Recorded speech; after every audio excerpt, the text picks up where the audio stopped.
Become shortcut king series में आज हम 3 शॉर्टकट कीज सीखेंगे। पहला है कंट्रोल ई। अब कंट्रोल ई किस लिए यूज होता है, इसको हम कहते हैं फ्लैश फिल। अब फ्लैश फिल क्या करता है, मैं आपको यहाँ पर एग्जांपल से करके दिखाता हूँ। यहाँ पर अगर आप देखें कि एक सेल में कोड है, दूसरे सेल में मोबाइल नंबर है, और मैं ये चाहता हूँ कि ये कोड और ये मोबाइल नंबर दोनों एक ही सेल में आ जाए। यहाँ पर मैंने सिर्फ कुछ एग्जांपल लिए हैं। अगर आपके पास थाउजेंड ऑफ सेल्स का भी डाटा हो तो आप उसे वन क्लिक में कर सकते हैं। किस तरह से, हम इसे यहाँ पर एक या दो एग्जांपल देंगे कि हमें इस तरह डाटा चाहिए। अब जैसे यहाँ पर हमें चाहिए 030756235514।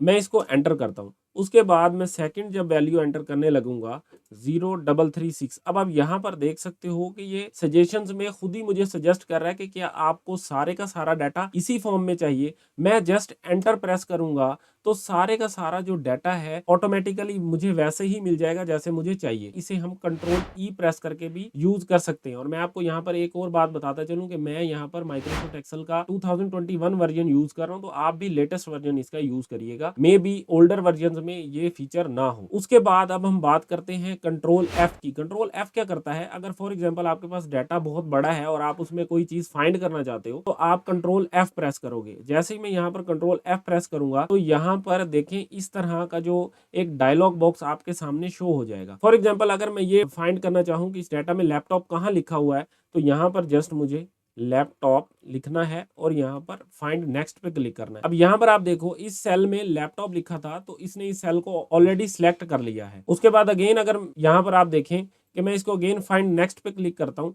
तो यहाँ पर अगेन इसने लैपटॉप जो कि लास्ट वाले सेल में लिखा है उसको ऑलरेडी सिलेक्ट कर लिया है। तो इसी तरह हमने कोई भी डाटा फाइंड करना हो तो हम इजीली उसे कंट्रोल एफ से फाइंड कर सकते हैं। उसके बाद है कंट्रोल जी। हम यहाँ पर जैसे कंट्रोल जी प्रेस करते हैं तो हमारे पास इस तरह का डायलॉग बॉक्स आता है और हम यहाँ जाते हैं स्पेशल के अंदर। स्पेशल में आपको ये सारे फीचर मिलते हैं कि आप अपने डाटा के साथ क्या करना चाहते हैं, क्या फाइंड करना चाहते हैं। तो यहाँ पर अगर आप देखेंगे मैं यहाँ पर इसको ब्लैंक्स पे क्लिक करके ओके करता हूँ तो मेरे डाटा के अंदर जहां जहां पर भी ब्लैंक सेल होंगे वो ऑटोमेटिकली हाईलाइट हो जाते हैं। अब यहाँ पर देखें ये वाले जो सेल थे ये ब्लैंक थे, यहाँ पर जो सेल थे ब्लैंक थे, तो इसने वो वाले जो सेल हैं वो हाईलाइट कर दिए हैं।